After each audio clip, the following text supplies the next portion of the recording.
ঘাড় তেড়া মূর্তি পূজা করে, বটগাছ পূজা করে, চন্দ্র সূর্য পূজা করে, কবর পূজা করে, মাজার পূজা করে, গুরু পূজা করে, আল্লাহরে বাদ দিয়া এগুলিরে ধরে এনে হ্যান্ডকাপ পরিয়ে শিকল জিঞ্জিরে আবদ্ধ করে বন্দি করে আনো। কি উদ্দেশ্যে আনো? মারার জন্য না, তাদেরকে জান্নাতে পাঠাবা জোর করে সেজন্য।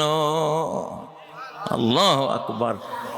পার্শ্ববর্তী দেশ থেকে খুব হুমকি দামকি দেয়, তো এই জন্য আমরা গরম রহমত নিয়ে রেডি আছি ইনশাআল্লাহ। এমন গরম রহমত দেব এবার। জান্নাতে যাবি না, কালী পূজা করে জাহান্নামে যাবি? জোর করে নিয়ে আসবো, নিয়ে আসার পরে বলবো দেখ আমরা কি মানুষ, আমরা কি করি দেখ, আমাদের রাতের কান্নাকাটি দেখ, আমাদের তাহাজ্জুদ দেখ, আমাদের সর্বশক্তিমান রব্বুল আলামিনের কাছে আমাদের আহাজারি দেখ, আমাদের মানবিকতা, মানব সেবা দেখ, আমাদের উদারতা দেখ, আমাদের ক্ষমা মার্জনা দেখ। তুই নিজেই বলবি আসলে তোমরাই মানুষ, ঠিক না? ইনশাআল্লাহ।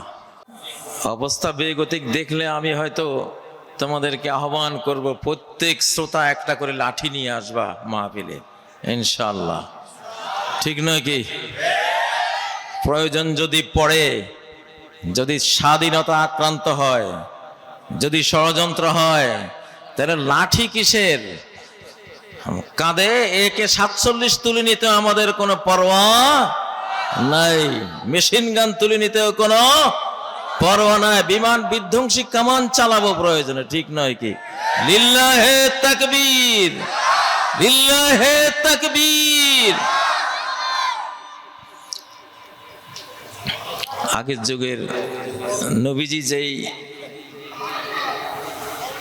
যুদ্ধ সংগ্রামের ইসলাম নিয়ে এসেছিলেন, নবিউল মারহামা, নবিউল মালহামা, আমি রহমতেরও নবী, আমি মহাযুদ্ধেরও নবী, ঠিক না? তিনি কি শুধু রহমতের নবী? তিনি যুদ্ধেরও নবী। রহমত তো হলো একটা কোমল নরম রহমত, আর যুদ্ধ হলো গরম রহমত। যুদ্ধ কি? সেটা হলো গরম রহমত, ঠিক না? পেটে যখন টিউমার হয় তখন ডাক্তার গরম ডাক্তারি করে, ঠিক না? আর সাধারণ জ্বর সর্দি কাশি হলে নরম ডাক্তারি করে। হ্যাঁ, নাপা দেবে বা কি কি এলোপ্যাথিক ওষুধ আমি খাই না ভাই, নামও জানা নেই, তো এই তো বিভিন্ন ওষুধ দেবে, নরম ওষুধ। আর যদি টিউমার হয় তাহলে গরম গরম চিকিৎসা। কি? ছুরি একটা নিবে, চাকু নিবে, কাটার যন্ত্র, তাই না? পেট কাটবে, যা কাটা লাগে সব কাটবে। এইটাও কিন্তু রহমত, কিন্তু এই রহমতটা কি? গরম রহমত, কারণ ভিতরে কি আছে? টিউমার আছে। এটা নরম রহমতে কাজ হবে না, ঠিক না বে ঠিক? ঠিক না বে ঠিক? কুনতুম খায়রা উম্মাতিন উখরিজাত লিন্নাস, তোমরাই হয়েছো, হতে পেরেছো নিজেদের যোগ্যতায়, নিজেদের পরিশ্রমে, নিজেদের জ্ঞান গরিমায়, নিজেদের কর্মে, ঈমান বিশ্বাসে, আল্লাহ প্রেমে, নবী প্রেমে, কোরআন সুন্নাহর জ্ঞানে তোমরা হয়েছো নিজেরা খায়রা উম্মাতিন, পৃথিবীর সকল জাতির মধ্যে সেরা জাতি। তোমাদেরকে আনা হয়েছে মানব জাতির কল্যাণে, মানব জাতিকে মুক্তি দেওয়ার জন্য তোমাদেরকে এই পৃথিবীতে আনা হয়েছে। কেমন সেই মুক্তি?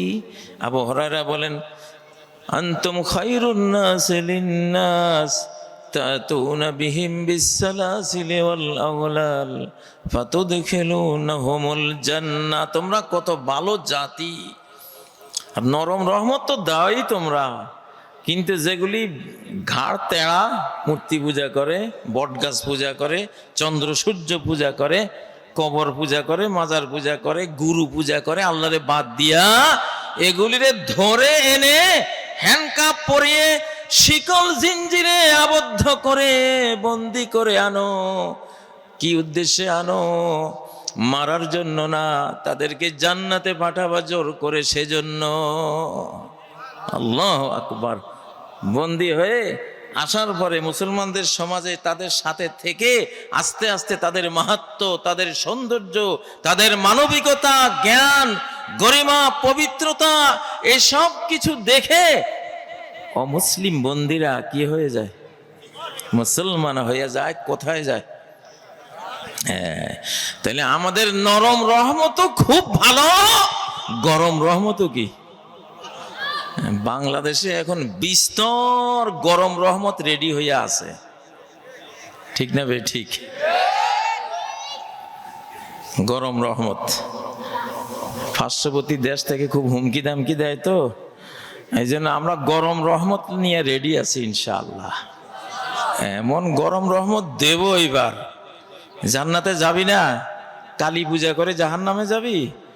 জোর করে নিয়ে আসবো, নিয়ে আসার পরে বলবো দেখ আমরা কি মানুষ, আমরা কি করি দেখ, আমাদের রাতের কান্নাকাটি দেখ, আমাদের তাহাজ্জুদ দেখ, আমাদের সর্বশক্তিমান রব্বুল আলামিনের কাছে আমাদের আহাজারি দেখ, আমাদের মানবিকতা, মানব সেবা দেখ, আমাদের উদারতা দেখ, আমাদের ক্ষমা মার্জনা দেখ। তুই নিজেই বলবি আসলে তোমরাই মানুষ, ঠিক না? ইনশাআল্লাহ। শাহজালাল রহমতুল্লাহ আলাই, শাহপরান রহমতুল্লাহ আলাই, খান জাহান আলীদের গরম রহমত পেয়ে এই দেশের লক্ষ লক্ষ হিন্দু, বৌদ্ধ, খ্রিস্টান, হরিজন, ডোম, কচ্ছপ, নমশূদ্র মুসলমান হয়েছে কিনা? হয়েছে কিনা? বাংলাদেশে আমরা গত বহু বছর থেকে খালি নরম রহমত নিয়ে আমরা ছিলাম। নরম হতে হতে অতিরিক্ত নরম হয়ে গেছিলাম। অতিরিক্ত নরম হইয়া বেঈমানদের দাসী হয়ে গেছিল। বেঈমানদেরকে স্বামী বলছিল আমাদের লোকেরা, ওরা নাকি স্ত্রী। আস্তাগফিরুল্লাহ, আস্তাগফিরুল্লাহ। ইসলামকে এত বড় অপমান করা যে মুসলমান করে তার ভেতরে ঈমান আছে কিনা আমার সন্দেহ লাগে, ঠিক না বেটে? ওয়ান্তুমুল আলাউনা ইন কুনতুম মুমিনিন। যদি ঈমান থাকে, আল্লাহর প্রতি যদি বিশ্বাস থাকে, যদি লা ইলাহা ইল্লাল্লাহ তোমাদের মর্মমূলে থাকে, তাহলে সবার ঊর্ধ্বে থাকবা তোমরা। আল ইসলাম ইয়ালু ওয়ালা ইউলা, ইসলাম সবার উপরে থাকে, ইসলামের উপরে কেউ যেতে পারে না। তেল পানির উপরে ফেললে যতই পানির নিচে তেলের ডুবান, তেল কি পানির নিচে থাকে? ভাসি উঠবেই, ঠিক নেবে ঠিক? ডালের মধ্যে যে সরিষার তেল ইত্যাদি আমরা দেই, তেলটা কি ভিতরে নিচে থাকে না উপরে? একটু আগে তো আপনারা ডাল দিয়েছিলেন, মেহমানদারি করেছিলেন, যে দেখলাম যে ডালের উপরে সব তেল। এটা ইসলামের স্বভাব। ইসলাম তুমি যত দাবাইতে চাইবা এটা উপরে যাবে। তার স্বভাবে হলো ঊর্ধ্বগতি, সে কখনো নিম্ন গতিতে যায় না, ঠিক না বে ঠিক? তাহলে বাংলাদেশ এইবার ইনশাআল্লাহ যারা মূর্তি পূজা করে, যারা শিরিক করে, যারা বুঝে না বুঝে অথর্ব মাবুদের সামনে এই সম্মানিত মাথা নত করে, এইবার বাংলাদেশ তাদের উপরে আধিপত্য করবে ইনশাআল্লাহ। গরম রহমত দেবে ইনশাআল্লাহ। ওদের ক্ষতির জন্য নাকি বাঁচাবার জন্য? আমাদের নবী মুহাম্মদ সাল্লাল্লাহু আলাইহি ওয়াসাল্লাম কতটা মানব দরদি ছিলেন। আল্লাহ বলেন, লাআল্লাকা বাখিউন নাফসাকা আল্লা ইয়াকুনু মুমিনিন। ও নবী, মনে হয় যেন তুমি আত্মহত্যা করে ফেলবা, নিজেকে খুন করে ফেলবা তুমি জানো। কি কারণে? যে এরা যে কেন ঈমান আনছে না, তাদের ঈমান কেন তারা আনে না, এই বেদনায় এই দুঃখে তুমি যেন নিজের জীবনটাই বিসর্জন দিয়ে দিবা। এত কষ্ট পাও তুমি, আল্লাহু আকবার, এত কষ্ট পাও তুমি। যত কষ্ট পেলে একজন মানুষ আত্মহত্যা করে, তোমার মনে ওদের জন্য এত দুঃখ, এত বেদনা, এত দয়া, এত মায়া। সুবহানাল্লাহ। ও যুবকরা, তোমরা পেয়েছো সেই ইসলাম, ইনশাআল্লাহ। শুধু নরম হইবা না, কি হইবা? অধপতিত জাতি, যে জাতি অধপতনে পড়ে, দুর্বল হয়ে যায়, বেঈমানদের সামনে নমনম করে, এইসব জাতির তরুণদের হতে হয় একেবারে জালালি স্বভাবের, অগ্নি স্বভাবের, ঠিক না? जो कहते हैं करके दिखा देंगे, बहता हुआ पानी पे आग लगा देंगे, যা বলি তা করিয়ে দেখিয়ে দেব, বহতা নদীর বুকে আগুন জ্বালিয়ে দেব।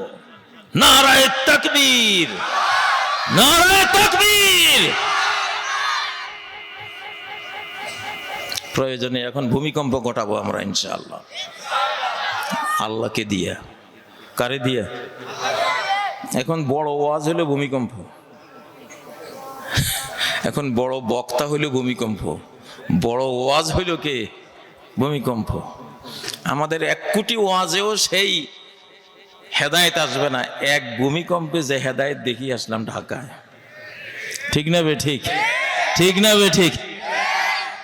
এগুলি কিন্তু ওয়াজ। ভূমিকম্প একটা ওয়াজ। ভূমিকম্প কি? যে কোনো শাস্তি একটা ওয়াজ। আল্লাহ নিজে বলছেন, ফাজআলনাহা নাকালাল লিমা বাইনা ইয়াদাইহা ওয়া মা খালফাহা ওয়া মাউইযাতাল লিল মুত্তাকিন। আমি এই শাস্তিকে, আমার পানিশমেন্টকে আমি একটা সাজা হিসাবে দিয়েছি সামনের পেছনের যেই অপরাধীরা, ক্রিমিনালরা, কাফের, বেঈমান, মুশরিকরা আছে, তাদের জন্য এটা আমি শাস্তি হিসেবে দিয়েছি। কিন্তু এই শাস্তিটাই মাউইযাতাল লিল মুত্তাকিন, মুত্তাকিনদের জন্য ওয়াজ। মুত্তাকিনদের জন্য ভূমিকম্প একটা ওয়াজ, ফেরাউনের মরণ মুত্তাকিনদের জন্য একটা ওয়াজ, নমরুদের ল্যাংড়া মশার দংশনে মরে যাওয়া, এটা মুমিনদের জন্য একটা কি ওয়াজ, একটা উপদেশ যে দেখো মুমিন, তুমি যদি ঈমান না আনতা তাহলে তোমার পরিণতি এরকম হইতে পারত। ঠিক না? ও ভাইরা, এখন পৃথিবী শেষ প্রান্তে, শেষ জামানায় চলে আসছি আমরা। কোন জামানা? আমাদের নবী যে কত সত্য নবী ছিলেন, আল্লাহু আকবার, আল্লাহু আকবার। তার প্রত্যেকটা কথা তার সত্য নবী হওয়ার দলিল এবং প্রমাণ এবং ডকুমেন্টস, এভিডেন্স বহন করে। নবীর মুখের প্রত্যেকটি কথা প্রমাণ করে যে তিনি কি ছিলেন? সত্য নবী ছিলেন। আমি একখানা হাদিস বলি তোমাদেরকে। 1450 বছর আগে তিনি যে হাদিসটা বলে গেছেন, তোমরা সেই হাদিসটাতে চিন্তা করলেই তোমরা বুঝবা যে কত সত্য নবী ছিলেন তিনি। কিভাবে বললেন? তিনি বলেছেন, লা তাত্তাবিউন্না সুনানা মান কানা ক্বাবলাকুম হাজবান না'ল বিন না'ল আও হাজবাল কুজ্জাতি বিল কুজ্জা হাত্তা লাউ দাখালু জুহরা দাব্বিন লাতাবি'তুমুহুম। বিভিন্ন ভাবে হাদিসটা আছে, তিরমিজির রওয়ায়াত আর অন্যান্য হাদিসের গ্রন্থগুলিতে এসেছে যে অবশ্যই তোমরা তোমাদের আগের যেই জাতি, ইহুদি জাতি, জিউস, এই যে ইসরায়েল রাষ্ট্র আছে না, এরা ইহুদি, এরা কি ইহুদি জাতি। আবার আমেরিকা, ইউরোপ আছে না, কি জাতি? খ্রিস্টান জাতি। তোমরা ওদের কৃষ্টি, কালচার, সংস্কৃতি, ওদের আচার আচরণ এমন ভাবে তোমরা ফলো করবা যেমন তোমরা তাদের এমন ভাবে সমান সমান হয়ে যাবা যেমন একটা স্যান্ডেল আর একটা স্যান্ডেলের কি হয়? এক সমান হয়। দুই পায়ের স্যান্ডেল দুইটা কি একটা 42 ইঞ্চি একটা 43 ইঞ্চি হয়? দুইটাই কয় ইঞ্চি হইব? এক সমান হইব, ঠিক না? তোমরা আর ইহুদি খ্রিস্টানরা এইভাবে সমান সমান হইয়া যাইবা, এক সময় আসবে শেষ জমানায়। এটা অবশ্যই এখন পার হয়ে যাচ্ছে ইনশাল্লাহ, তোমরা ভয় পাইও না। আমি নবীজির সত্যতা তোমাদের সামনে তুলে ধরছি। একটা সময় গত শতাব্দীতে মুসলমানরা ইহুদি খ্রিস্টানদেরকে কিভাবে ফলো করেছে, আল্লাহু আকবার। তোমরা কি জানো শার্ট প্যান্ট এটা আমাদের মুসলিম সমাজে আজ থেকে ধরো 200 বছর আগে একটা মানুষেও পরে নাই। একটা মুসলমানের শরীরে তুমি গায়ে শার্ট আর প্যান্টের মতো একটা পোশাক তুমি 200 বছর আগে গেলে দেখবা না, ছিল না। পাঞ্জাবি পাজামা এগুলি ছিল, ঠিক না? শার্ট প্যান্ট হলো কুলি মজুরের পোশাক। কার পোশাক? কুলি মজুর, লেবারের পোশাক। রাগ হইও না ভাই, কারণ শার্ট প্যান্টও তোমাদের জিনিস না, এটা তো আমেরিকান ইউরোপিয়ানদের ড্রেস তোমরা নকল করছো, ব্রিটিশদের লর্ড ক্লাইভদের ড্রেস তোমরা নকল করছো, ঠিক না? বা আমাদের যুবকরা নকল করছে, ওই রকম হয়েই গেছে। হাজবান নাল এ বিন নাল, স্যান্ডেল দুইটা যেরকম একটা একটা সমান। আজকে আমাদের মুসলমানদের ড্রেস দেখলে, ট্রাম্পের ড্রেস দেখলে কোনো বেশ কম নাই আছে? হ্যাঁ, ইলন মাস্কের ড্রেস আর আমাদের মুসলমানদের ড্রেস বেশ কম আছে নাই? নবীজি কি সত্য কথা বলে গেছেন যে একেবারে এমন ফলো করবা যেমন একটা স্যান্ডেল আর একটা স্যান্ডেলের সমান হয়ে যায়। আল্লাহু আকবার। আমি জানি আমার ছোটবেলা আমি শুনতাম, আজ থেকে ধরো 90-100 বছর আগে বাড়ির কোনো জামাই যদি, মেয়ের জামাই যদি প্যান্ট পরে শাশুড়ির সামনে আসতো, শাশুড়ি দেখা দিত না, লজ্জা পেত। এখন তো তোমাদের অনুভূতি নষ্ট হয়ে গেছে। ওই যে ঢাকার যে হাজারিবাগ ট্যানারি মোড়, ওই যে চামড়া যেখানে প্রক্রিয়াজাত করে না, গরুর চামড়া যেখানে, হ্যাঁ, তো খুব দুর্গন্ধ থাকে ওখানে, খুব হেভি দুর্গন্ধ থাকে। আমি ওইসব এলাকায় ঢুকি না গন্ধের চোটে। তো এক মেয়ের বিয়ে হয়েছে ওই ধরো ট্যানারি পাড়ার মধ্যে। প্রথম দিন এসে সে টিকতে পারে নাই, গন্ধে বমি টমি করে বাপের বাড়ি চলে গেছে। আবার পরের সপ্তাহে আবার ওরে নিয়ে আসছে, বিয়ে যেহেতু হয়েছে আসতে তো হবে। সেদিনও আগের চেয়ে 1-2 ঘন্টা বেশি ছিল, তারপরে টিকে নাই, একটু বমি টমি করে আবার চলে গেছে। 1 মাস পরে আবার এসেছে, এইবার 1 দুপুর থাকছে। আস্তে আস্তে নাকের অনুভূতি বোঁতা হচ্ছে, হারাচ্ছে, আর ওখানে স্টে করার, অবস্থান করার ঘন্টা বাড়ছে, ঠিক না? এরপরে ধরো 6 মাস পরে আসছে, এইবার 1 সপ্তাহ থাকছে। গা শোয়া হচ্ছে আস্তে আস্তে, ধীরে ধীরে মিশতেছে সে। হতে হতে হতে হতে এখন 5-10 বছর পরে তো এখন মাসের পর মাস, বছরও থাকে, আর কিচ্ছু হয় না। একদিন সে তার শাশুড়িরে বলে যে, শাশুড়ি, আমি যে কত ভাগ্যবতী ভূতের বউ তোমার। আমি যখন এই এলাকায় আসি, হায় রে দুর্গন্ধ, হায় রে এর খারাপ যেই মানে ঘ্রাণ, চামড়ার যে দুর্গন্ধ, এগুলিতে থাকাই যাইতো না। কিন্তু আমি দেখলাম কি, আমি আসার পরে আল্লাহ তাআলা আস্তে আস্তে এই গন্ধগুলি দূর করে দিচ্ছেন। তাহলে আমি কত বরকতময়। আজকে আমি আসছি এখন 5 বছর হয়েছে, 5 বছর পরে এই এলাকায় আর চামড়ার কোনো গন্ধই নাই। এখন শাশুড়ি মিটমিট করে হাসতেছে, আপনি আমাকে ট্রল করছেন? বিশ্বাস হয় না? আমি তো গন্ধে থাকতে পারি নাই প্রথমে, আর আজকে দেখেন কোনো গন্ধ লাগে? শাশুড়ি কয়, আরে পাগলি, গন্ধ তো গন্ধের জায়গাতে আছে, তোর ওই বাপের বাড়ির নাকটা আর নাই। শ্বশুর বাড়িতে জামার বাড়ির দুর্গন্ধের এই শ্বশুর বাড়িতে এসে তুই বাপের বাড়ির ওই সুবাসের ওই নাকটা তুই হারাই ফেলছিস। গন্ধ কিন্তু গন্ধের জায়গাতে আছে, ঠিক না বে ঠিক? ঠিক না বে ঠিক? হ্যাঁ, ঈমান যখন সতেজ ছিল 1945 সালে ঢাকায় আমার এক কলিগ আমার সাথে একসাথে শিক্ষকতা করেন, উনি বলেন 45 সালে আমার স্ত্রীকে ঢাকা নিয়ে আসছি। তো আমার স্ত্রী জীবনে দাড়ি কাটা পুরুষ উনি দেখেন নাই, কারণ মুসলিমরা তো দাড়ি কাটবে না। This is our culture. দাড়ি কাটবো না, দাড়ি রাখবো, এটা আমার কালচার, আমার কৃষ্টি, আমার সংস্কৃতি, আমার সভ্যতা, আমার মহানবী সাল্লাল্লাহু আলাইহি সাল্লামের সারা জীবনের লাইফ স্টাইল হলো আমরা কি রাখি? দাড়ি রাখি। একটা পুরুষও ওনার স্ত্রী দেখেন নাই গ্রামে যে দাড়ি কাটে। প্রথম যখন ঢাকায় আসে, ফার্স্ট সে একটা দাড়ি কাটা লোক দেখে আমারে প্রশ্ন করলো আমার স্ত্রী, এটা কি, এটা কি লোক, এটা কেমন লোক, এটা দাড়ি নাই? আমি হতবাক হয়ে গেছি যে সে চিনতেছে না, সে বুঝতে পারতেছে না যে এটা কি পুরুষ না মহিলা, দাড়ি নেই। কিন্তু এখন তো দাড়ি রাখলে, দাড়ি দেখলে এক সময় মানুষ আশ্চর্য করতো, দাড়িওয়ালা হুজুর এটা কেমন, ঠিক না? মেয়েকে যদি ইন্টারভিউ নেওয়া হয়, তুমি দাড়িওয়ালা স্বামী নিবে? না না না না না, এক সময় এরকম ছিল, এখন অবশ্য পাল্টে গেছে। এখন কি?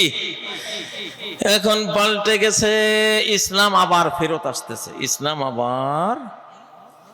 আমি আশ্চর্য হই যে এই ওয়াজটা আমি বেশি করি যে এটা ইসলামের শতাব্দী।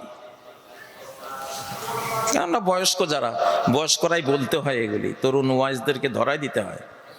এটা কার শতাব্দী? জোরে বলো, কার শতাব্দী? ইসলাম যে আসতেছে তোমরা টের পাও? ফেসবুক খুললে, মোবাইল খুললে দেখি এখন হুজুররা অ্যাড দেয়, অ্যাডের মধ্যে সব হুজুর অধিকাংশ, ঠিক না? টর্চ লাইটের অ্যাড দেয় হুজুররা, বালিশের অ্যাড দেয় হুজুররা, দাঁড়িওয়ালা, টুপিওয়ালা, মধুওয়ালা, মধুর অ্যাড দেয় পাগড়িওয়ালা এক হুজুরে, ঠিক না বে ঠিক? কল্পনা করতে আজ থেকে 30 বছর আগে কল্পনা করতে শরম পাইতে, হুজুর আবার অ্যাড দিবে, তো নায়িকা গায়িকা ওরা, বুঝলেন না? বাম হাতে এরকম একটা খাবে, বাম হাতে খায় তো শয়তান। আগের যুগে অ্যাড দিত শয়তানে, কে? বাঁ হাতি শয়তান। ইন্না শয়তান ইয়াকুলু বিশিমালি, শয়তান বাম হাতে খায়, ঠিক না? দেখো প্রায় অ্যাডের মধ্যে এখন মানুষ বুঝে গেছে যে এই সুন্নতি লেবাস মানে ওনার কথার মধ্যে সত্যতা আছে। উনি একটা জিনিস অ্যাড দিলে অন্তত এটা বুঝে শুনে এই লেবাসটার মর্যাদা রক্ষা করেই উনি দেবে, ঠিক না বে ঠিক? ঠিক না বে ঠিক? ইসলাম আসতেছে কিনা? আলহামদুলিল্লাহ, আলহামদুলিল্লাহ, ইসলাম আসতেছে। ও ভাইরা, তো এই কিয়ামতের আগের যুগে আমরা আসি পড়ছি, এখন অনেক বড় বড় ওয়াজ আসবে আল্লাহর পক্ষ থেকে। বড় বড় কি আসবে? এখানে কারা আছেন যারা ঢাকা শহরে গেছেন বা ঢাকা থাকেন? হাত তোলেন দেখি। ঢাকা থাকেন কারা? ঢাকা যান? এইখানে তো অনেককে দেখতেছি আমি, হাত নামান। ঢাকা শব্দ, ঢাকা যে আমি জানি না, আমি আজকে এখানে আপনাদের এখানে আসতে আসতে চিন্তা করি জীবন শেষ। সেদিন তো আমি ছিলাম ঢাকা, আমি একটা বিল্ডিং এ ছিলাম, যেভাবে স্ট্রোকটা মারছে, যেভাবে আঘাতটা মারছে, তখন যে দরজা থেকে বের হব এই সময়টা পাওয়া যাবে বলেও মানুষের বিশ্বাস হচ্ছিল না। কালেমা পড়ে ফেলছে, জীবন চলে যাবে এই পর্যায়ে চলে গেছে অলরেডি। তো আমাদের ঢাকা শহর যেটা, আমার মনে হয় যেন অনেক অতীত, হাজার হাজার বছর আগে এই ঢাকা শহরে প্রচুর ভূমিকম্প হয়েছে। ভূমিকম্পের কারণে আশপাশে নদী নালা কিছু নিচু হয়ে গেছে, কিছু উঁচু হয়ে গেছে। নিচুগুলো হয়ে গেছে বিল বা নদী, আর উঁচুগুলো হয়ে গেছে বাসস্থান ইত্যাদি। এগুলো হয় ভূমিকম্পে। দাক্কা, আমরা আরবিতে ডাকাকে লেখে দাক্কা, দাল কাফ কাপ, দাক্কা, দাক্কা লেখে সৌদি আরবের, এবং শব্দটা আসলে ওইটাই দাক্কা। দাক্কুন মানে হলো চূর্ণ বিচূর্ণ করে দেওয়া। দাক্কা জুরতু দাক্কা বা রাজাতু মিন দাক্কা, আরবরা বলে যে আমি দাক্কা গিয়েছি। দাক্কা, দাক্কুন, এটা বাংলাতে একটু সহজ হয় দাক্কা, সেখান থেকে ঢাকা শব্দের ব্যবহারে হয়। তো খুব সম্ভব অতীতে ঢাকা শহরে প্রচুর ঘূর্ণি কিনা কয় ভূমিকম্পের কারণে অনেক মেচাকার হয়েছিল, যার কারণে আরবরা এই নামটা দিয়েছে। তারা ব্যবসা করতে আসতো এই এলাকায়। আচ্ছা, বাড্ডা এলাকা, আমি আজকে আস্তে আস্তে, বাড্ডা নাকি একবারে ভূমিকম্পের সেন্টার। বাড্ডার নিচে হলো সেই ভয়াবহ ভূমিকম্পের মূল ফল্ট লাইন। বাড্ডা কারো বাড়িটাই থাকলে সাবধান হয়ে যায়। বাড্ডা শব্দের অর্থ খুঁজলাম আমি আমার ব্রেইন থেকে, দেখি যে হ্যাঁ এটা হলো বাড্ডা আরবি শব্দ, সেখান থেকে বাড্ডা বাংলাতে ড হয়ে গেছে। এটা বাদ্দুন মানেও মেছাকার করা। হযরতে খুবাইব দোয়া করেছিলেন, ওনারা যারা ফাঁসিতে ঝুলিয়েছিল, তিনি ওই খুনিদের বিরুদ্ধে 3টা দোয়া করেছিলেন। আল্লাহুম্মা اقتلهم عدا اللهم احصهم عددا واقتلهم بددا ولا تبق منهم احدا। আল্লাহ, এরা কারা আমাকে খুন করেছে, এদেরকে আপনি গনে গনে রাখুন, আর এদেরকে এক একজনকে এক এক জায়গায় আপনি খুন করুন। এই বাদ্দা এই বাদ্দুর মানে হলো পৃথক পৃথক করে দেওয়া। একটা জিনিস চূর্ণ বিচূর্ণ হলে আলগা আলগা হয়ে যায়। তো সেটাও কোনো, এই নামটা ঢাকার অনেক নাম আরবি, যেমন জুয়ার সাহারা। জুয়ার সাহারা একটা এলাকা আছে না ঢাকায়? সাহারা মানে প্রান্তর, মরু প্রান্তর, মরুভূমি সাহারা। জুয়ার মানে পড়োশি, মানে মরু প্রান্তরের পড়োশি। জুরাইন, এটা আরবি শব্দ। যাই হোক, এটা প্রসঙ্গ তো বললাম। আপনাদের এই এলাকায় কি সেই ভূমিকম্প আপনারা অনুভব করেছেন? হ্যাঁ, বাংলাদেশটা ভয়াবহ একটা ভূমিকম্পের জোনের মধ্যে অবস্থান করছে। তো এই জন্য ভূমিকম্প থেকে বাঁচতে হলে নিজের ঘরকে পাপ মুক্ত রাখবেন। কি মুক্ত? পাপ মুক্ত। বিশেষ করে যুবক ভাইয়েরা, আজকে যেই বেহায়াপনা আজকে ছড়িয়ে গেছে পৃথিবীতে, বেপর্দা ছড়িয়ে গেছে, অবৈধ সম্পর্ক ছড়িয়ে গেছে, মাদক দ্রব্য ছড়িয়ে পড়েছে চতুর্দিকে, বাদ্য বাজনার কারণে ভূমিকম্প আসে, জিনা ব্যভিচারের কারণে ভূমিকম্প আসে, মাদক সেবনের কারণে ভূমিকম্প আসে। মুসলিম সমাজে 3টা হাদিসের মধ্যে এসেছে। এই জাতীয় পাপগুলি থেকে ঘরকে কি রাখতে হবে? পবিত্র রাখতে হবে। আল্লাহ বলেন, আনজাইনাল্লাযীনা ইয়ানহাউনা আনিস সূ, যারা পাপ কাজ থেকে বাধা দেবে আমি তাদেরকে নাজাত দেব। পাপ কাজে যারা বাধা দেবে, নাহিয়ানিল মুনকার দেবে, অসৎ কাজে নিষেধ দেবে, আমি তাদেরকে কি বাঁচাবো, আমি তাদেরকে বাঁচাবো। সময় খুবই ভয়াবহ সময়। তো এই ভূমিকম্প মুমিনদের জন্য রহমত। মুমিনদের জন্য কি রহমত? সে মরলে শহীদ, সে মরলে কি সাহেবুল হাদমে শহীদুন। নবীজি বলেন, সাহেবুল হাদমে শহীদুন, ঘর বাড়ি ভেঙ্গে পড়ে যে মারা যায় সে কি শহীদ। কিন্তু এই শহীদি মরণ আমাদের কাম্য না। এই শহীদি মরণ কি না? কাম্য না। বাই চান্স হয়ে গেলে লস নাই, আপনি শহীদি মরণ পাবেন। তো এটা মুমিনদের জন্য রহমত, আর বেঈমানদের জন্য এটা কি? এটা গজব। এটা কি গজব।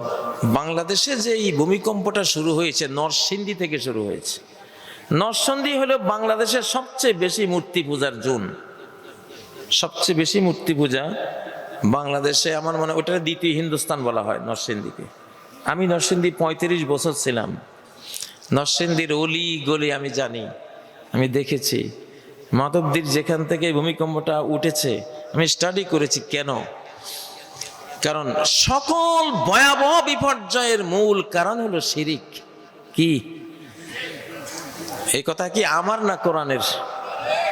কুল সিরু ফিল আরদি ফানজুরু কাইফা কানা আকিবাতুল লাযিনা মিন ক্বাবল, বলো তোমরা পৃথিবীতে বিচরণ করো, চলাফেরা করো, তারপর দেখো তোমাদের আগের জাতিগুলির পরিণতি কেমন হয়েছিল।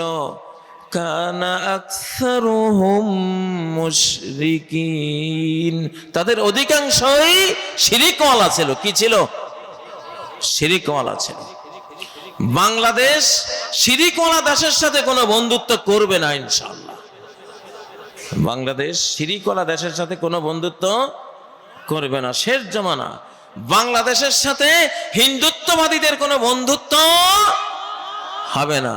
হলে কিন্তু এই বিপদটা আসতে পারে, ভয়াবহ বিপদ আসতে পারে। আল্লাহ সংকেত দিয়ে দিয়েছেন। বাংলাদেশ মুসলিম জাহানের একটা অংশ। আমাদের সম্পর্ক থাকবে মুসলমানদের সাথে, আর অমুসলিমদের সাথে ব্যবসা বাণিজ্য চলতে পারে, তাদের সাথে হাজারো লেনদেন চলতে পারে, ন্যায় নীতি ইনসাফের ভিত্তিতে, ইজ্জত বিক্রি করার ভিত্তিতে নয়, নতজানু হওয়ার ভিত্তিতে নয়। ঠিক নয় কি? এটা তাকবীর দাও, লিল্লাহে তাকবীর, লিল্লাহে তাকবীর। যুবকরা, তোমরা কি মুসলিম যুবক হতে রাজি আছো? খাঁটি মুসলিম হতে রাজি আছো? প্র্যাকটিসিং মুসলিম হতে রাজি আছো? আল্লাহওয়ালা মুসলিম তরুণ হতে রাজি আছো? কারা কারা রাজি আছো? হাত তোলো। আল্লাহুম্মা আমিন। হাত নামাও। তাহলে আমি নবীজির নবুয়তের সত্যতার দলিল যে হাদিসটি বলেছিলাম, দেখো ইহুদি খ্রিস্টানরা ওরা ধূমপান করে। নবীজি যে বলেছেন তোমরা তাদের মতো হইয়া যাইবা। আমাদের মুসলমানরা ধূমপান করেছে কিনা? করেছে কিনা? এখনো করে কিনা? হ্যাঁ, ইহুদি খ্রিস্টানরা ওদের অর্থনীতির মূল জিনিসে হলো সুদ, interest based banking, interest based business. ওদের ব্যবসা বাণিজ্য সর্বত্র কি সুদ আছে, আছে না? আমাদের এই মুসলিম গ্রামে গঞ্জে সমাজে সুদ ঢুকছে কিনা? তোমাদের এই গ্রামে সুদ আছে কিনা? সুদী সমিতি আছে কিনা? ঋণ লোন চাইলে পাওয়া যায় না, কিন্তু সুদের কথা বললে পাওয়া যায়, এরকম আছে কিনা? তাহলে নবীজির ওই হাদিসটা সত্য, তোমরা বুঝতেছো যে ইহুদি খ্রিস্টানরা সুদ খাবে, তোমরাও খাবা, ঠিক না? ইহুদি খ্রিস্টানদের মহিলারা শার্ট প্যান্ট পরে, ঠিক না বেঠিক? শালীন পোশাক পরে না। মুসলিম সমাজের মেয়েদের অবস্থা এরকম হয়েছে না? হয়েছে কিনা? কোন মুসলিম মেয়ে কখনো পুরুষালী কোনো পোশাক পরতে পারে না। কোন মুসলমান পুরুষ মেয়েলি ড্রেস কখনো পরতে পারে না। আল্লাহ নবী বলেন, লাআনাল্লাহুল মারআতা তালবাসু লিবসাতার রাজুল। আল্লাহ ওই নারীর উপরে লানত দিয়েছেন, অভিশাপ দিয়েছেন, যে নারী নারী হয়েও পুরুষের মতো ড্রেস পরে। তাহলে তোমার বোন, তোমার স্ত্রী, তোমার কোন নারী সদস্যা যদি শার্ট প্যান্ট পরে, পুরুষালী ড্রেস পরে, তুমি নিষেধ করবা কিনা? কারা কারা নিষেধ করবা? বাঁচতে হলে, ভূমিকম্প থেকে বাঁচতে হলে, গজব লানত থেকে বাঁচতে হলে, আমি আমার বোন, আমার স্ত্রী, আমার মা, আমার কোন নারী সদস্যকে আমি পুরুষদের মতো ড্রেস পরতে দেব না। পুরুষের মতো ড্রেস পরতে দেব না। না দিলে কি হবে? আমি আল্লাহর একটা হারাম কাজে বাধা দেওয়ার সওয়াব পেলাম, ঠিক না বেঠিক? ঠিক না বেঠিক? আমি জান্নাতে যাওয়ার একটা টিকিট পেলাম। আর আমার বোন, আমার নারী সদস্য যদি পুরুষালী ড্রেস বর্জন করে, মেয়েলি ড্রেস যদি সে পরে, আমাদের এই বাংলাদেশে আমার শিশুকালে আমি একটা মহিলাও দেখি নাই শার্ট আর প্যান্ট পরে, একটা মহিলাও দেখি নাই, একটা মহিলাও দেখি নাই। ও ভাইরা, মহিলা যদি নষ্ট হয়, পুরুষ যদি শাহজালালও হয়, কিছুই করতে পারবে না, সব ধ্বংস হয়ে যাবে। মহিলা নষ্ট হলে পুরুষ বাঁচে না, নারী জাতি নষ্ট হলে কে বাঁচে না? কে বাঁচে না? পুরুষ বাঁচে না। কারণ নারীদেরকে ঠিক রাখার ফরজ দায়িত্ব পুরুষের। কার? পুরুষের। আল্লাহ কি বলেছেন? আর-রিজালু কাওয়ামুনা আলান নিসা। পুরুষ তারা তত্ত্বাবধায়ক, পরিচালক। কার? নারীদের। এখন নারী যদি নষ্ট হয়, কার কারণে নষ্ট হলো? পুরুষের কারণে। অর্ধেক দোষ কার? অর্ধেক দোষ কার? স্কুলে যদি পড়ালেখা নষ্ট হয়, তাহলে মূল দোষটা হেডমাস্টারের না? কি বলেন? হেডমাস্টারকে ধরবে না সবাই? আর ওনার যে টিচার বহর আছে, ওদেরকে ধরবে না সবাই? তো আমি যে বললাম, নারীরা নষ্ট হলে, জিনাকার হয়ে গেলে, ব্যভিচারী হয়ে গেলে, বেহায়া হয়ে গেলে পুরুষ বাঁচে না, পুরুষ মারা যায়। তোমরা কি বিজ্ঞানের এই তথ্যটা পেয়েছো যে যেই ক্রোমোজোম দিয়া আল্লাহ নারী পুরুষ সৃষ্টি করেন, 46টা ক্রোমোজোম আছে না আমাদের? X chromosome, Y chromosome. পুরুষ ক্রোমোজোমের নাম কি? Y chromosome. আর নারী ক্রোমোজোমের নাম কি? এক্স। এক্স ক্রোমোজোম নারী ক্রোমোজোমের 100% বৈশিষ্ট্য, গুণাবলী, পাওয়ার এখন আজকে 2025 পর্যন্ত সম্পূর্ণ ঠিক আছে, 1%ও নষ্ট হয় নাই নারী ক্রোমোজোম। আর বিজ্ঞানীরা দেখতে পেয়েছেন নবীজের এই হাদিস, ওয়ায়াকিল্লার রিজাল, যে পুরুষ এমন কমে যাবে, এমন কমবে, পুরুষ এমন মরবে, হাত্তা ইয়াকুনা লিখামসিনা ইমরাতানিল কাইয়িমুল ওয়াহিদ, 50 জন নারীর জন্য একজন মাত্র পুরুষ থাকবে। নারী থাকবে 50, পুরুষ থাকবে কয়জন? ময়রা সাফ, পুরুষেরা ময়রা কি সাফ। এখন বিজ্ঞান বলছে অলরেডি শুরু হয়ে গেছে সিরিয়াসলি, পুরুষ ক্রোমোজোমের 97% বৈশিষ্ট্য, গুণ, জেনেটিক যেই পাওয়ারগুলি ছিল 97% শেষ হয়ে গেছে, মাত্র 3 ভাগ বাকি। এই জন্য দেখেন না, পুরুষগুলি পরীক্ষাতে মেয়েরা রেজাল্ট ভালো করে, দেখেন না? এখন মেয়েরা দেখি ড্রাইভার, মনে হয় আজ থেকে 10 বছর পরে যেভাবে চলছে, পুরুষ ড্রাইভার পাওয়া যাবে না, সব মহিলা ড্রাইভার। ওরা ট্রাকও ওরা চালায়, বাসও চালায়, প্রাইভেট তো দেখি ঢাকার সমানে শুরু হয়ে গেছে, বুঝেন না? গত আন্দোলনে যা দেখলাম, 5ই আগস্টের আন্দোলনে, এক একটা মেয়ের, আমাদের ছেলেরাও পারে না এরকম বক্তৃতা দিতে, মেয়েরা যা পারছে। কারণ ওদেরটা ঠিক আছে, ওরা 100% ক্রোমোজোম ঠিক আছে, আর আমাদের ছেলেদের ক্রোমোজোম 100 ভাগের কত ভাগ নাই? 97 ভাগ। তো এটা রয়েছে কি এটা? এই জন্যই থিওরি দিলাম, নারী নষ্ট হলে পুরুষ বাঁচে না, নারী নষ্ট হলে পুরুষ বাঁচে না। আমার শিশুকালে দেখতাম যেসব বাড়িতে মায়েরা পর্দা করে না, উঠান একটা উঠান, ঘরগুলি উঠানের চারপাশে কোনো পর্দা পুশিদা নাই, কোনো ভেদ বিচার নাই, সবাই সবার সাথে দেখা দেয়। আমি আল্লাহর কসম করে বলছি, আমি দেখছি ওদের একটা ঘরেও পুরুষ নেই, পুরুষগুলি সব কবরে, মহিলাগুলি বেঁচে আছে।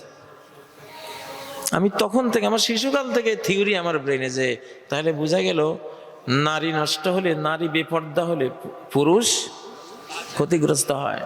ঠিক এই কথাটাই হাদিসে আছে, ওয়ালা ফাশাজ জিনা ফি কওমিন ইল্লা ফাশা ফিহিমুল মাউত। কোন কওম বলা হয় পুরুষকে, নারীকে কওম বলা হয় না, নারীকে নেসা বলা হয়। লা ইয়াসখার কওমুম মিন কওমিন, এরপর আছে ওয়ালা নিসাউম মিন নিসা। আরবিতে কোরআনের সূক্ষ্ম ব্যবহারে কওম সম্প্রদায়, এটা পুরুষকে বলা হয়, আর মহিলাদেরকে বলা হয় নিসা। তো ওলা ফাশা জিনা ফি কওমিন, কোন পুরুষ সমাজ যদি মেয়েদেরকে বেহায়া হতে দেয়, অবৈধ রিলেশন করতে দেয়, গার্লফ্রেন্ড হতে দেয়, আজকে যে স্কুল কলেজগুলিতে আজকে মহামারী করোনা ভাইরাসের চেয়েও বেশি ছড়াই গেছে, এটা ছড়াইছে না? তো সেখানে আস্তে আস্তে পুরুষগুলি ক্ষীণ হীন দীন হতে হতে দুর্বল হতে হতে হতে আস্তে আস্তে চলে যাবে। তোমরা নিজেকে স্টাডি করো। আমি তো আমার শৈশব দেখেছি, আমার যৌবন দেখেছি, সেই কি টকবগে যৌবন। আমাদের শিশুকালে হায় রে, কিসের প্রতিবন্ধী, কিসের অটিস্টিক, কিসের তারপরে কোনো রোগ ব্যাধি। আমি তো আমার জীবনে 19 বছর পর্যন্ত কোনো রোগ ব্যাধি দেখিনি। কিসের রোগ ব্যাধি আবার এই বয়সে? তখন সমাজটা ভালো ছিল, মহিলারা বেপর্দা ছিল না। তো মহিলারা আমার ওয়াজ শুনতেছেন, আপনারা যদি শালীনা হন, আল্লাহ ওয়ালি হন, হযরতে খাদিজার মতো হন, মারিয়ামের মতো হন, আয়েশাদের মতো হন, তাহলে আপনার ছেলে, আপনার স্বামী, আপনার বাবা, আপনার পুরুষ সদস্যরা ভালো থাকবে, তাগড়া থাকবে, সুস্থ থাকবে। আর যদি আপনারা বেপর্দা করেন, তো পৃথিবীতে আপনারাই থাকবেন, নারীরাই থাকবে, পুরুষ থাকবে না। অলরেডি সিরিয়ায়, ইরাকে, লিবিয়ায়, বিভিন্ন আরব বিশ্বে এমন হয়ে গেছে 75 জন মহিলা আর বাকি 25 জন পুরুষ, এরকম হয়ে গেছে অলরেডি। বাংলাদেশেও আসতেছে। ও ভাইয়েরা, তাহলে আল্লাহ নবী যে বলেছেন এমন হবে সমাজ আমার উম্মতের মধ্যে, ইহুদি খ্রিস্টানদের যে কালচার, আমার উম্মতের সেই কালচার পাইছেনি তোমরা? নবীর এই হাদিস সত্য কিনা? সত্য দেখতেছো তোমরা? আর একটা হাদিস বলি, ইজা যহারাতিল মাসি ফি উম্মতি, আমার উম্মতের মধ্যে যখন পাপাচার প্রকাশ্যে শুরু হবে, আম্মাহুমুল্লাহু বিকাবিম মিন, তাহলে আল্লাহ তাআলা একেবারে গণ আযাব দিয়া তাদেরকে শাস্তি দিবেন। এমন এক শাস্তি আসবে যেটা সবাইকে গ্রাস করবে। সে শাস্তি একটা ভূমিকম্প না? কি আলেম, কি জালেম, কি ইমাম, কি মুক্তাদি, কি ওলি আল্লাহ, কি ওলি ও শয়তান, সবাই রে গ্রাস করে, ঠিক না? ভালো হয়ে যাও যুবকেরা, তোমরা ভালো শতাব্দী পাইছো। আল্লাহ ওয়ালা হও, আল্লাহ ওয়ালা হও, এই কোরআনের ছাত্র হও। কার ছাত্র হইবা? যুবকরা কোরআন পড়ো, কোরআন পড়ো। এই কোরআনই তোমার যৌবনকে একেবারে আসহাবে কাহাবের যুবকদের মতো ইনশাআল্লাহ সাজিয়ে দেবে ইনশাআল্লাহ। যে আসহাবে কাহাবের যুবকদেরকে সূর্য তার গতিপথ থেকে সরে গিয়ে তাদেরকে ছায়া দিছে, তাদের উপরে যাতে রোদ না লাগে। আল্লাহ মহা জগৎটাকেই চেঞ্জ করে দিয়েছেন 7 যুবকের জন্য। শেষ জামানায় খুব ভালো ভালো আল্লাহর আউলিয়া, ওলিয়া উলিয়া যুবক থাকবে ইনশাআল্লাহ। সাহাবীরা যেমন ছিলেন, তোমরা সেরকম হওয়ার মতো একটা যুগ পেয়ে গেছো। আল্লাহ নবী বলেন, মাসালু উম্মতি কামাসালিল মাতর লা ইউদরা আউয়ালুহু খায়রুন আম আখিরু, আমার উম্মত যেন বৃষ্টিধারা, মুষলধারার বৃষ্টির মতো। তার বৃষ্টির প্রথম অংশ বেশি ভালো না শেষাংশ বেশি ভালো বোঝা যায় না, মানে দুইটাই ভালো। এই উম্মতের মাঝখান দিয়ে অনেক খারাপ লোক গেছে, কিন্তু প্রথম অংশ খুব ভালো ছিল। এখন যে শেষ অংশ তোমরা, এটাও খুব ভালো হবে আলহামদুলিল্লাহ।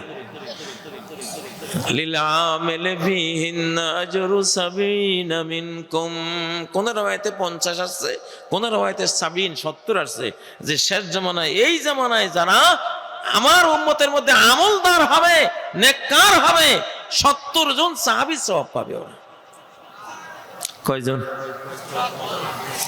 তোমরা সেরকম হইতে কারা কারা রাজি আছো?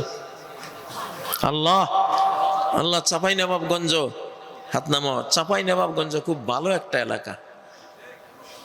আমি বাংলাদেশের অন্যান্য এলাকার যুবকদের চেয়ে চাঁপাইয়ের যুবকদেরকে বেশি স্ট্রং দেখি, ভালো দেখি। কেন? আমরা তো বুঝি, আমরা তো সারা বাংলাদেশ ঘুরি না, কম্পেয়ার করি। তো তোমাদের শারীরিক গঠন দেখে আমি বুঝি তোমাদের এখানে ধর্মটা ভালো আছে, ধর্মীয় অনুশাসনটা ভালো আছে, ঈমান আমান অবস্থা অন্য এলাকার তুলনায় তোমাদের মধ্যে বেশি আছে। অন্য অনেক এলাকার তুলনায় তোমাদের মধ্যে বেশি আছে। মানুষ পাপী হলে স্বাস্থ্যও থাকে না, শরীরও নষ্ট হয়ে যায়। ঠিক না বেঠিক? ঠিক না বেঠিক? আল হাসানাতু দিয়াউন ফিল ওয়াজহ, যদি নেক আমল করো চেহারা তোমার সুন্দর থাকবে। দিয়াউন ফিল বাদান, শরীরের মধ্যে আলো থাকবে। দিয়াউন ফিল কলবি, অন্তরের মধ্যে আলো থাকবে। কুওয়াতুন ফিল জাসাদ, শরীরের মধ্যে শক্তি থাকবে। আর যদি পাপ করো সাওয়াদুন ফিল ওয়াজহে, চেহারা মলিন। চেহারা কি মলিন, মনটা কালো, শরীরটা কালো। তুমি মসজিদের মধ্যে গিয়া দেখো, মসজিদে যারা যুবকরা আছে তাদের চেহারাকে স্টাডি করো, তাদের ধরন দেখো। আর মদের বারে যারা যায় তাদের চেহারাগুলি দেখো, তাদের শরীরটার মধ্যে স্টাডি করো, দেখবা এদেরকে মসজিদওয়ালা করে, মসজিদওয়ালা তরুণগুলিরে দেখলে প্রাণবন্ত মনে হয়, তাই না? ফেরেশতা ফেরেশতা মনে হয়, শক্তিশালী মনে হয়, ভালো মানুষ বলে মনে হয়। আর দেখলি মদের বারে থাকে কেমন দেখা যায়, চোর চোর ভাব। ঠিক না? চোর ছামার বাটপার কত রকম, কত খারাপ মনে হয়। ঠিক না বে ঠিক? এটা হয় পাপ পুণ্যের কারণে। কি কারণে? পাপ আর পুণ্যের কারণে। পাপের কারণে মানুষ অধঃপতনে যায়, পুণ্যের কারণে মানুষ সৌন্দর্যমণ্ডিত হয়, সব দিক থেকে সে সাকসেসফুল হয়। তো যুবকরা, বাংলাদেশ যে অবস্থানে বর্তমান আছে, সামনে তোমাদের উপরে একটা বড় বিপদ আসতেছে, অনেক বড় একটা বিপদ আসতেছে। তবে সেই বিপদ পার হলেই বাংলাদেশ বিশ্বের বুকে এক সেরা দেশে পরিণত হবে ইনশাআল্লাহ, ইনশাআল্লাহ। সত্য কোরআন যখন আসে সে যুদ্ধ বিগ্রহ নিয়ে আসে। কোরআন কি নিয়ে আসে? যুদ্ধ নিয়ে আসে। কারণ কোরআনে তো ভয় নাই, তার যুদ্ধ করতে কোনো ডর আছে? সমস্ত পাওয়ার তো এইখানে, ঠিক না? যার গায়ে জোর আছে, দুর্বলের সাথে লড়াই করতে সে কোনোদিন চিন্তা করে? কোরআন কার কিতাব? ও ভাইয়েরা, নবীজির উপরে যখন কোরআন আসছে তখন কোরআন বদরের যুদ্ধ নিয়ে আসছে, এই কোরআনে উহুদের যুদ্ধ নিয়ে আসছে, এই কোরআন আহজাব যুদ্ধ নিয়ে এসেছে, এই কোরআন মুতার যুদ্ধ, তাবুকের যুদ্ধ নিয়ে এসেছে। ঠিক না?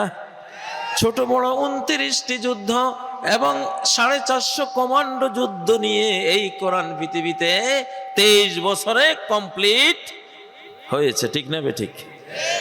কারণ যুদ্ধ না হলে সত্যের সত্যতা প্রমাণ হয় না, মিথ্যার মিথ্যা প্রমাণ হয় না।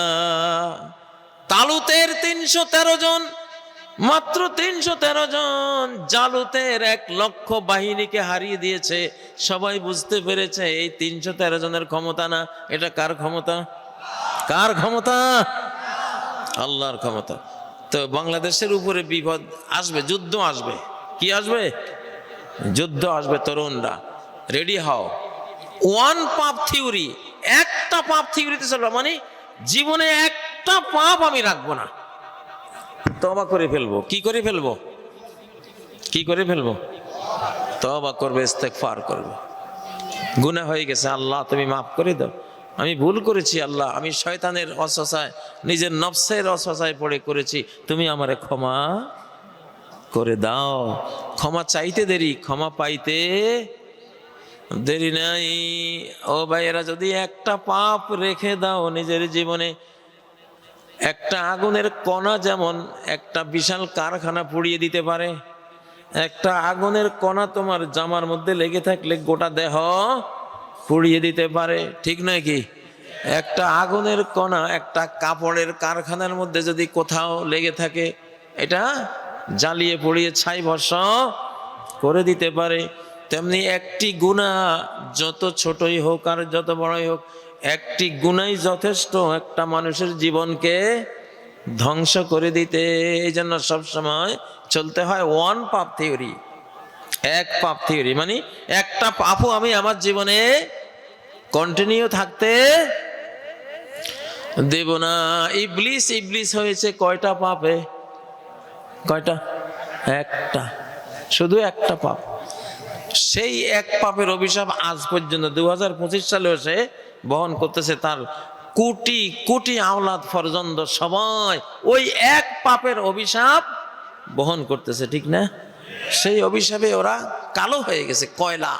ওই যে হিন্দুরা পূজা করে না কালী, এ কালী তো শয়তান, পাপ করতে করতে কালী হয়ে গেছে, বুঝেন না? তো কালী, ওরা কালী পূজা করে। তো এই পাপ, একটা পাপ, একটা ইবলিস জিন জাতিকে ধ্বংস করে দিয়েছে। কেন? তওবা করে নাই। কি করে নাই? তওবা করে নাই, ক্ষমা চাই নাই। যদি ক্ষমা চাইতো তাহলে কি বাঁচতে পারত, দুনিয়াতে শাস্তি হলেও আখেরাতে মুক্তি পেয়ে যেত। যেহেতু ক্ষমা চায় নাই, এজন্য মুক্তি নাই। তাহলে এক পাপে ইবলিস আর ইবলিসের গোটা বংশ শেষ। এক পাপে তো আদম আলাইহিস সালাম 7 আসমানের উপরের জান্নাত থেকে জমিনে বহিষ্কৃত হয়েছেন। কয় পাপ? একটা মাত্র পাপ, ঠিক না? সেই একটা পাপের কারণে হাসরের দিন শাফাআতের যখন সুপারিশের যখন তলব আসবে, উনি সাহস করবেন না যে আমি তো একটা পাপ করছি। উনি ক্ষমা পেয়ে গেছেন, আল্লাহ ওনারা রব্বানা জালামনা দোয়ার কারণে মাফ করে দিয়েছেন, কিন্তু তারপরেও তিনি সাহস করবেন না। একটা পাপ কত ভয়াবহ! এক পাপে আমরা বাপের পিঠে আমরা ছিলাম, আদমের পিঠে ছিলাম। আজকে সবাই যে চাঁপাইনবাবগঞ্জে আপনারা, আমরা বা অন্য কোনো জেলায় কিসের কারণে আসছি? কোনো নেক আমল করে আসছি না গুনাহ করে? একটা গুনাহ। কয়টা গুনাহ? কয়টা? একটা গুনার কারণে এখানে আসা। একটা গুনাহ তো আগুন, আগুনের কণা একটাই কি আর 10টাই কি? 10টা যেমন ধ্বংস করবে, একটাইও কি সুযোগ পাইলে ধ্বংস করে দেবে। এই জন্য পাপ রাখতে নাই রে ভাই। নবীজি ইন্নী লা আস্তাগফিরুল্লাহ ওয়া আতুবু ইলাইহি ফিল ইয়াউমি আকসারা মিন 100 মাররা। একদিনে 100 বারের বেশি আমি ইস্তেগফার করি, আল্লাহর কাছে তওবা করি। যুবকরা, যৌবনের বয়স খুবই গুনাহ খাতা দিয়ে ভরা একটা বয়স হয়। প্রতিদিন আল্লাহর কাছে অন্তত 100-200 বার ইস্তেগফার করবা, আল্লাহ মাফ করে দাও, আল্লাহ তুমি মাফ করে দাও, একটা গুনাহ আমি রাখবো না, তুমি তৌফিক দাও আল্লাহ, আমি মনে নিয়ত করছি একটা গুনাহ আমি আমার জীবনে রাখবো না। ইউনূস আলাইহিস সালাম মাছের পেটে পড়েছেন, কয় গুনাহ? কয়টা পাপ? একটা। দাওয়াতি এলাকা ছেড়ে পালাইছিলেন, এই একটা গুনাহ একবারে তিমির পেটে, ঠিক না? ঠিক না? তো নবীরা যদি এক পাপে এরকম সর্বনাশ হয়, তুমি আর আমি কি? আচ্ছা, তো এই জন্য এইটা খেয়াল রাখবা যে একটা পাপই আমাদের জীবনকে ধ্বংস করতে পারে। তো একটা পাপও যাতে জীবনে না থাকে, সেটা তোমরা ইনশাল্লাহ খেয়াল রাখবা।